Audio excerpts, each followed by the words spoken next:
गणेश जी शिक्षक के रूप में।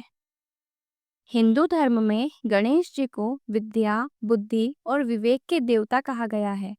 वे केवल विघ्नहर्ता ही नहीं, बल्कि एक ऐसे आदर्श शिक्षक भी हैं जो अपने कर्म और ज्ञान से हर किसी को जीवन का सच्चा मार्ग दिखाते हैं।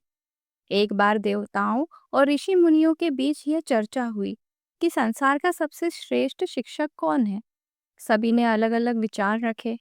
कोई कहता सूर्यदेव, कोई कहता ब्रह्मा, तो कोई कहता कि यह स्थान भगवान विष्णु के लिए उचित है। अतः सभी कैलाश पर्वत पर पहुंचे और भगवान शिव पार्वती से मार्गदर्शन मांगा। माता पार्वती मुस्कुराकर बोली, इस प्रश्न का उत्तर तो स्वयं हमारे पुत्र गणेश ही देंगे, क्योंकि उन्होंने जीवन में कई बार ऐसे उदाहरण प्रस्तुत किए हैं जो किसी भी शिक्षक से कम नहीं। गणेश जी ने कहा, शिष्य का पहला कर्तव्य अनुशासन है।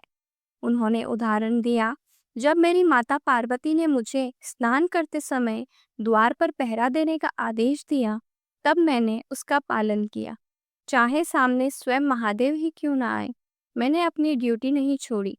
एक सच्चा विद्यार्थी वही है जो गुरु और माता पिता के आदेश का पालन करता है। अनुशासन के बिना कोई शिक्षा सफल नहीं होती। धैर्य और लगन का पाठ। गणेश जी ने दूसरा उदाहरण महाभारत का दिया।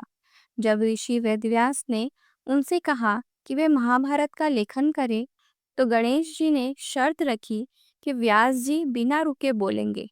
बदले में उन्होंने भी यह नियम रखा कि वे बिना अर्थ समझे एक भी श्लोक नहीं लिखेंगे। इस प्रकार उन्होंने धैर्य, एकाग्रता और अर्थ की गहराई में जाने की शिक्षा दी। ये सिखाया कि केवल रटना ही ज्ञान नहीं है, बल्कि अर्थ को समझना ही सच्चा अध्ययन है। ज्ञान और विवेक का महत्व। एक बार कार्तिकेय और गणेश जी में प्रतियोगिता हुई कि कौन पूरी पृथ्वी का चक्कर पहले लगाता है।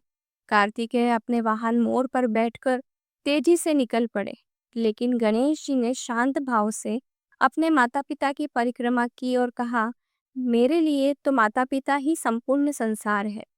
इस घटना से उन्होंने सिखाया कि सच्चा ज्ञान केवल बाहरी दौड़ भाग में नहीं, बल्कि गहरी समझ और विवेक में है। विनम्रता और सरलता। गणेश जी का एक और गुण है उनकी विनम्रता। विशाल शरीर, बुद्धि और सामर्थ्य होने पर भी वे सदैव सरल और सहज बने रहते हैं। शिक्षक का यही गुण होना चाहिए। जितना भी बड़ा ज्ञान हो, उसे शिष्य के स्तर के अनुसार सरल भाषा में समझाना चाहिए। ऋषि मुनि यह सब सुनकर भाव विभोर हो गए। उन्होंने कहा, हे गणेश, आप केवल देवता ही नहीं, बल्कि गुरु के रूप में भी जगत का मार्गदर्शन करते हैं। आप हमें सिखाते हैं कि शिक्षा केवल किताबों तक सीमित नहीं, बल्कि जीवन जीने की कला है।